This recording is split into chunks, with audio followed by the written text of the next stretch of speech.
नमस्कार दोस्तों, मैं विवेक कुमार स्वागत करता हूं आपका अपने YouTube channel study with Vivek Kumar में। दोस्तों, वीडियो को देखने से पहले चैनल को सब्सक्राइब, लाइक और ज़्यादा से ज़्यादा शेयर करें। दोस्तों, आज हम स्टार्ट करने वाले हैं साइंस का एक बहुत ही महत्वपूर्ण नियम, कूलाम का नियम। दोस्तों, मेरा आपको सुझाव है कि आपने जो साइंस की वीडियो है इससे पहली वाली उन दो वीडियो को ज़रूर देखें, जिससे आपकी जो इलेक्ट्रिक यानी कि विद्युत की है उसकी समझ एक बेहतर बन सके और आप बिल्कुल तरीके से और क्रमबद्ध तरीके से समझ सकें। तो चलिए शुरू करते हैं। देखिए दोस्तों, इससे पहली वाली वीडियो में मैंने आपको बताया था जो आवेश होता है वो दो प्रकार के होते हैं, यानी उनकी प्रकृति दो होती हैं। प्रकृति के आधार पर आवेश दो प्रकार के होते हैं, एक होते हैं प्लस और एक होते हैं माइनस। इसके अलावा भी मैंने आपको बताया था कि आवेश का जब वर्गीकरण करते हैं तो वर्गीकरण भी हम दो प्रकार से कर सकते हैं। एक प्रकार के आवेश होते हैं जो समान प्रकृति के आवेश होते हैं, वो होते हैं सजातीय आवेश। या तो वो दोनों ही आवेश प्लस प्लस हों या दोनों ही माइनस माइनस हों, वो कहलाएंगे सजातीय आवेश।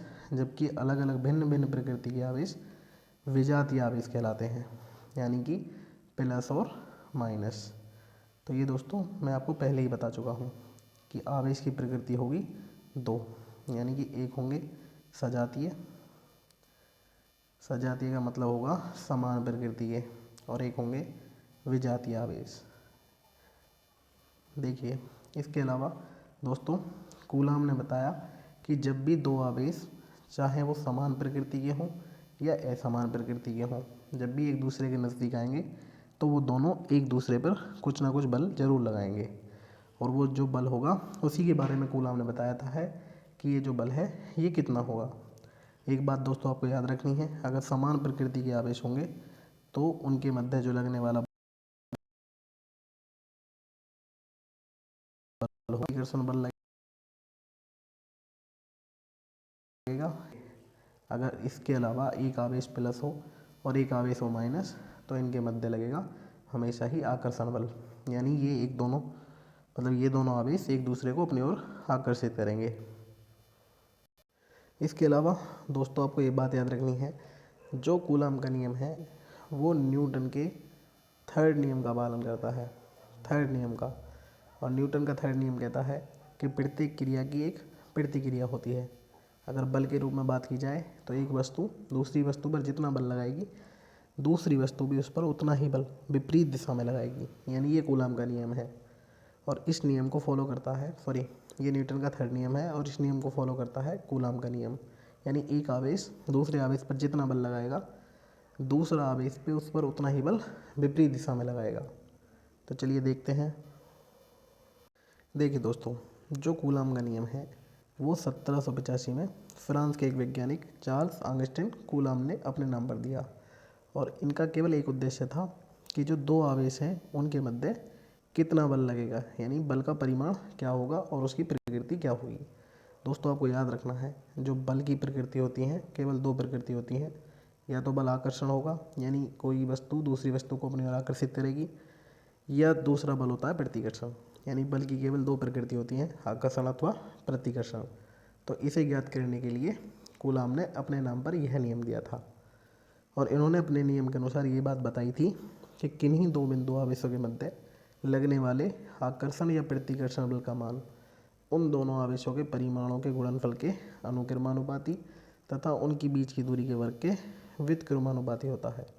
यानी ये दो आवेश हैं दोस्तों, आपको याद रखना है, यहाँ पर ये जो प्लस प्लस है ये दोनों आवेश की है प्रकृति, और ये जो Q1 Q2 लिखे हुए हैं ये हैं इनके परिमाण। यानी अब कूलाम के नियम के अनुसार जो बल लगेगा वो होगा इनके परिमाणों के केवल परिमाण, प्रकृति की हमें कोई आवश्यकता नहीं होगी।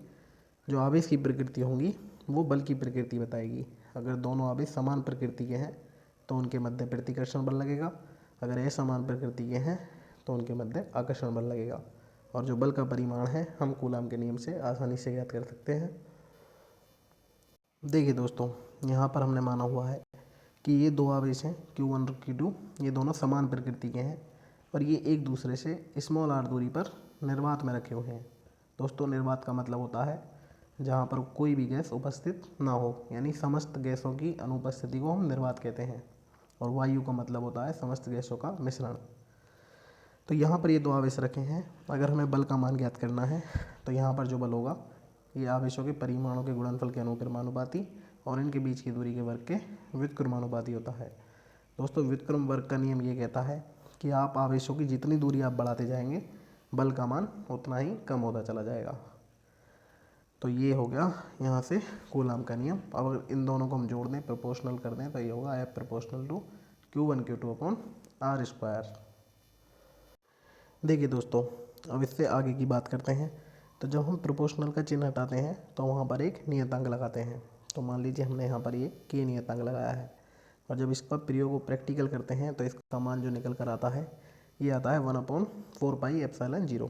दोस्तों इसका मान जो है 9 × 10⁹ होता है, और ये पूरे वर्ल्ड में सबसे बड़ा नियतांक है, यानी दुनिया का सबसे बड़ा नियतांक होगा ये 1/4πε0। दोस्तों जो ε0 है वो निर्वात की वैद्युशीलता है, यानी ये निर्वात की वैद्युशीलता है यहाँ पर। और इसका जो मान होता है वो होता है 8.85 और इंटू 10⁻⁻12 मात्रक होगा कूलाम स्क्वायर बटे न्यूटन मीटर स्क्वायर। यहाँ से हम इसका विमेय सूत्र भी निकाल सकते हैं। तो दोस्तों ये हो गया कूलाम का नियम। जब इसकी वैल्यू हम यहाँ रख देंगे 1/4πε0 की वैल्यू, तो इसका मान निकल के आएगा F = 9 × 10⁹ और Q1 Q2 upon R square. ये बात कर रहे हैं हम निर्वात की। दोस्तों इससे अगली वीडियो में बताऊंगा मैं किसी अन्य माध्यम में दो आवेशों के मध्य बल निकालना। तो चलिए और आगे देखते हैं। अभी देखिए दोस्तों, यहाँ पर मैंने कूलाम के नियम का एक एग्जाम्पल भी लिया है। आप ये देख सकते हैं, इसमें ये लिखा हुआ है कि दो प्रोटोनों के मध्य प्रतिकर्षण बल की गणना करनी है और उनके बीच की दूरी जब इतनी हो। तो कूलाम के नियम की सहायता से हम आसानी से ज्ञात कर सकते हैं। पहली बात तो ये कि ये दोनों ही प्रोटोन हैं, और दोनों ही प्रोटोन हैं तो दोनों पर ही प्लस चार्ज होगा, तो इनके मध्य प्रतिकर्षण बल लगेगा। और एक प्रोटोन पर जो आवेश होता है वो होता है 1.6 × 10⁻⁻19। तो जब हमें दोनों आवेश की डिजिट मिल जाएगी तो हम इस फॉर्मूले के अनुसार, यानी कूलाम के नियम के अनुसार आसानी से बल निकाल सकते हैं। इसमें इसकी डिजिट रखेंगे और कैलकुलेशन करने के पश्चात इसका आंसर आएगा 14 × 4, यानी 14.4 न्यूटन का बल लगेगा दो प्रोटोनों के मध्य। तो दोस्तों ये हुआ इसका एग्जाम्पल। देखिए दोस्तों, जब भी दो आवेश एक दूसरे के कभी भी नज़दीक आएंगे तो उनके मध्य जो बल ज्ञात करेंगे हम वो कूलाम के नियम से ही ज्ञात करेंगे। और कूलाम के नियम का सबसे महत्वपूर्ण बिंदु ये है कि जो कूलाम का नियम है वो न्यूटन के थर्ड नियम का पालन करता है। और ये जो आवेश की प्रकृति होती हैं ये दोनों ही निर्धारित करेंगी कि बल की प्रकृति आकर्षण होगी या प्रतिकर्षण। तो दोस्तों कूलाम के नियम से संबंधित जितनी भी बातें हैं मैं आपको बता चुका हूँ। दोस्तों